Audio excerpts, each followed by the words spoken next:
มัทธิวบทที่ 4ต่อมาพระวิญญาณได้นำพระเยซูเจ้าเข้าไปในทิ่นแห่งแล้งกันดารเพื่อให้ม่านหายทดลองหลังจากอดอาหารได้40 วัน40 คืนแล้วพระเยซูเจ้าก็อยากอาหาร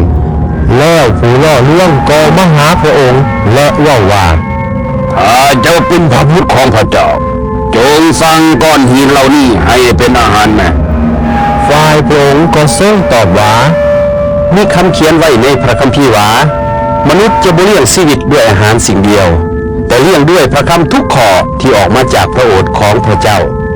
แล้วมารหายได้นำพระเยซูเจ้าไปยังนครศักดิ์สิทธิ์และให้พระองค์ยืนอยู่เทิงยอดพระวิหารแล้วเว้าต่อพระองค์ว่าถ้าท่านเป็นพระบุตรของพระเจ้าจงโดดลงเบิ่งดูเพราะมีคำเขียนไว้ในพระคัมภีร์ว่าพระเจ้าจะสร้างฝูงเทวดาถึงเรื่องท่านฝูงเทวดาจะใส่มือของเพิ่นอุ้มท่านไว้แม้แต่ตีนของท่านจะบ่ได้ถูกก้อนหินพระเยซูเจ้าทรงตอบว่ามีคำเขียนไว้ในพระคัมภีร์อีกว่าอย่าทดลององค์พระผู้เป็นเจ้าพระเจ้าของเจ้าอีกทีหนึ่งมารหายก็พาพระเยซูเจ้าขึ้นไปถึงยอดผู้ที่สูงสุดแห่งหนึ่งและสำแดงบรรดาอาณาจักรแห่งโลกนี้กับความยิ่งใหญ่ทั้งหมดให้พระองค์เห็นแล้วมันว่าท่านก้มกราบนมัสการเฮาเอาจะมอบสิ่งทั้งหมดนี้ให้ท่านแต่พระเยซูเจ้าตอบมันว่าจงหนีไปไอ้ซาตานผมมีคำเขียนไว้ในพระคัมภีร์ว่าจงข้าไว้นมัสการองค์พระผู้เป็นเจ้าของเจ้าและปฏิบัติแต่พระองค์ผู้เดียวแล้วมารหายก็ได้หนีไปจากพระเยซูเจ้าและมีฝูงเทวดามาบูรบัตหับใส่พระองค์เมื่อพระเยซูเจ้าได้ยินข่าวว่าโยฮันถูกจับขังคุกแล้วพระองค์ก็ได้ไปแคว้นคาลิเลพระองค์ย้ายจากเมืองนาซาเรตไปอยู่กาเปร์นาอูมเมืองหนึ่งที่แคว้นทะเลสาบในของเขตเซบูโลนและเนฟทาลีเหตุการณ์ได้เกิดขึ้นเช่นนี้ก็เพื่อให้สำเร็จตามที่ผู้ทำนวยเอสายาได้กล่าวไว้ว่าดินแดนเซบูโลนและดินแดนเนฟทาลี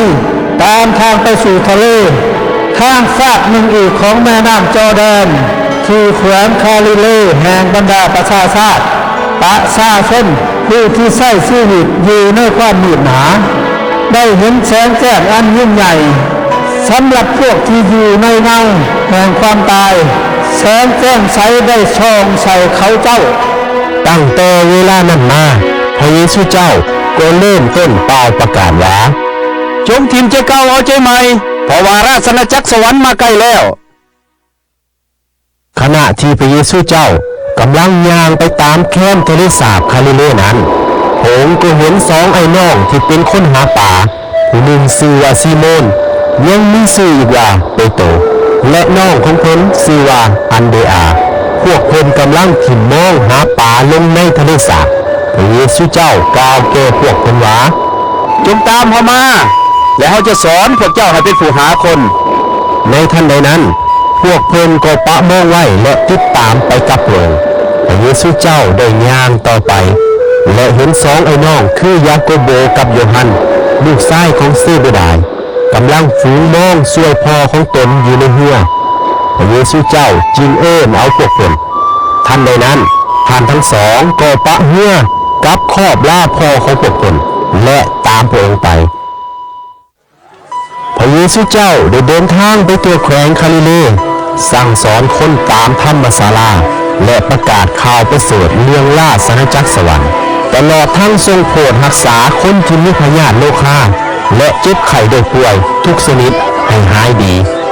ชื่อเสียงของพระองค์ได้ซาลือไปทั่วทั้งประเทศซีเรียและเขาจึงได้นำคนที่เจ็บไข้ได้ป่วยต่างๆกับคนจิตใจบ่ปกติคนผีม่านหายเขาสิงคนบ้าหมูและคนเป็นเปี้ยมาหาพระองค์พระองค์ก็ทรงโปรดรักษาพวกเขาให้หายดีทุกคนประชาชนอย่างหนาแน่นจากแขวงคาลิเลกับเดกาโปลีจากนครเยรูซาเล็มแขวงยูดาห์และดินแดนทางฝากเบื้องนั้นของแม่น้ำจอร์แดนต่างก็ได้ติดตามพระองค์ไป